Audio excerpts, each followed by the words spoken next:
Hello and welcome to Gubb Farm.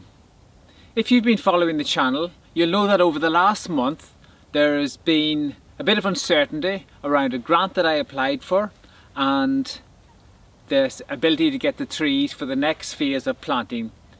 Because if everything goes according to plan, I'm going to plant 1590 hazelnut trees.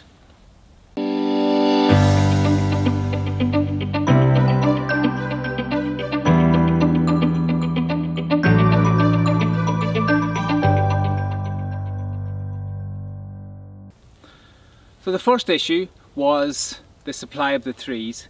Unfortunately, the person that I was buying the trees from, his name was Andy Wilson, he passed away. There's been a bit of a shortfall in the original order, and this is something I knew about from talking to Andy before he passed away. So the original planting plan is going to change, and where there's a shortfall, I'm going to introduce another variety called Red Zeller. So it looks like I have sourced the trees, and the trees will be arriving at some point in February. So I'm assuming the second week of February. So now the work is beginning to get the rows lined out, so I know where I'm going to be planting when the trees turn up. The second uncertainty was around a grant that I had applied for. The grant is from the Department of Agriculture in Northern Ireland called ERA, and it is part of an environmental farming scheme to encourage tree planting. In the scheme, to meet the criteria, the trees have to be planted at 5 meters by 5 meters, and you have to plant at a density of approximately 400 trees per hectare. There's two problems there. Firstly, for hazelnut tree production, I want to plant them at 5 meters by 3.5 meters, so I want to have them in a much denser layout. And the second issue is I have lots of small fields, and when you factor in the 6 meter boundary around the fields, it's actually very hard to meet the 400 trees per hectare planting requirement. So I think I'm going to average about 370 trees per hectare, and that is simply because small fields and the boundaries take up a disproportionately large area. So I've been talking to them informally. I've got an email saying they will accept the planting plan, and I'm just now waiting for final confirmation. Now what they have done is they have sent me a letter confirming that I am going to be a recipient of the grant. I didn't get the full allocation. I got 83% of what I applied for. I think the shortfall is based on either the density of planting that I'm going for or their determination of the amount of ground that I'm going to be planting. I don't know. So I'm just looking for the final clarification. But it looks like I am going to get the grant, so that's great news.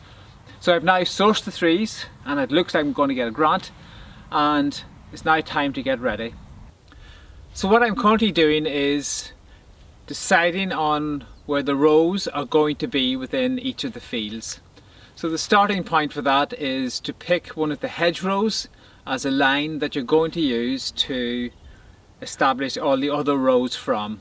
So in this instance, I am using this fence as the base row that I'm then going to anchor the other ones off. So I set back the initial posts or the initial stakes to mark out the rows about 6 meters from the fence. So I have a post here and I have a post at the other end.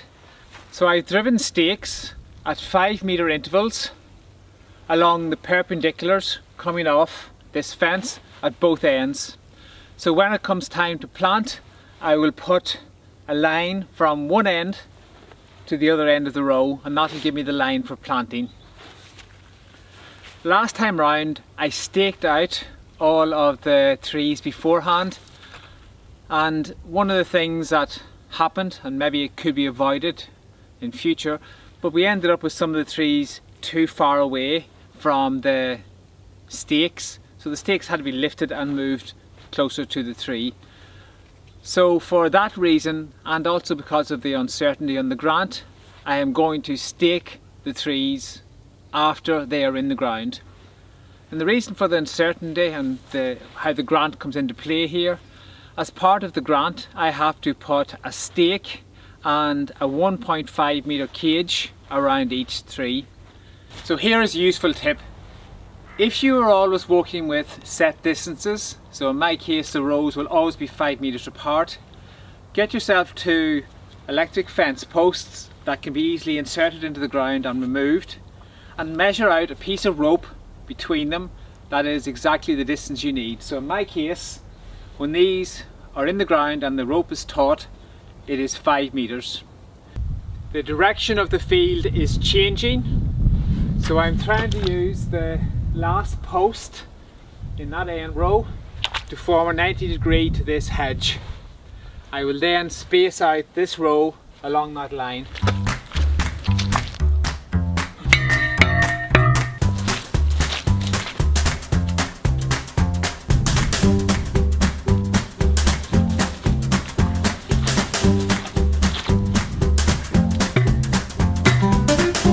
Just remember to turn around the fence post every time you continue and just leave it in the ground.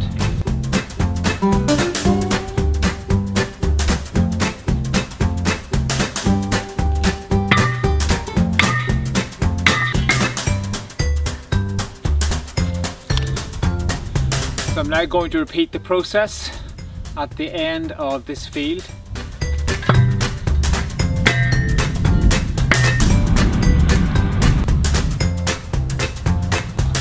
I'm smiling to myself. It's Sunday, and in the time that I've been here today I have seen other farmers at work. There's Jerry, George, my brother Shane, Bernard and myself. No rest for the wicked. And I forgot my father Phil. He also called in when he was checking on the cattle on a nearby farm. So definitely no rest.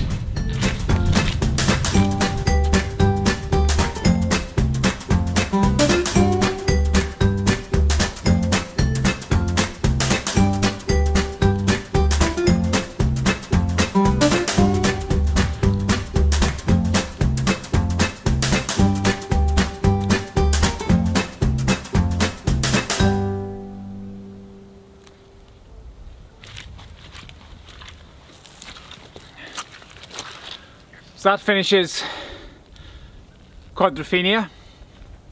I'm going to make a start now on Little Dog, but I'm losing the light, so I'm going to stop the recording here. But I think at this point you get the basic idea. You establish a boundary of at least 6 meters, at least on one side. You don't necessarily need it on both sides, you just need an access way in and to get to the rows. Leave yourself plenty of turning area at the end of the row, so I'm allowing 6-7 meters. So what I'll do next is I'm going to talk about how you line out the rows with the different varieties to establish pollination, but I can do that from the comfort of my desk inside. I'm now back at my desk, and the image on the screen is the planting plan that I'm working on for one of the fields. As I mentioned earlier, there's been a shortfall on the original order, and I have been offered Red Zellers to replace the shortfall. From what I've read, they produce medium to large nuts and appear to be a reliable cropper in Irish conditions, so they look like a good choice. It's very likely that this planting plan on the screen will change based on the 3 varieties that I can source, but it'll help explain my thought process.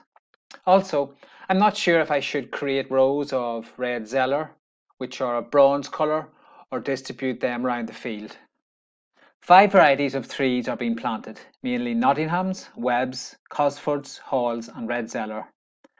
The Nottingham, Webbs, Cosfords and Red Zeller have been selected because they're said to be reliable croppers suited to Irish conditions, whereas the Halls variety has been selected to aid pollination. Halls are said to be a variable cropper that can produce big crops. However, they are not popular because of the thick shelled nuts and yield variability. So the only reason they're in the mix is to aid pollination. Hazelnut 3s cannot self-pollinate. Therefore, the 3s will be grouped based on when the male catkins release pollen and the female flowers are receptive to being pollinated. Nottingham's and Webb's flower mid-season, whereas Hall's, Cosford and Red Zeller flower between mid and late season. The Hall's female flowers can only be pollinated in the late season, which means high winds early in the season may be the reason for them being a variable cropper. The trees are grouped in corridors based on when they can be pollinated. Each corridor has 2 or 3 varieties that flower within the same window to ensure pollination. A different tree variety is allocated to each row, with the halls distributed among the mid to late season flowering trees. What I'm going to do next is accurately measure out the rows that have been staked out to finalise the tree planting plan. I then need to have a chat with the supplier to see what their stock levels are like and tweak the planting plan accordingly. So starting tomorrow, I am going to cut back the grass around the location of each tree that will be planted.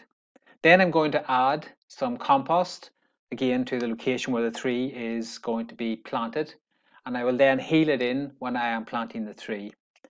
So I'm just trying to add some organic matter to try and create a better outcome for the trees.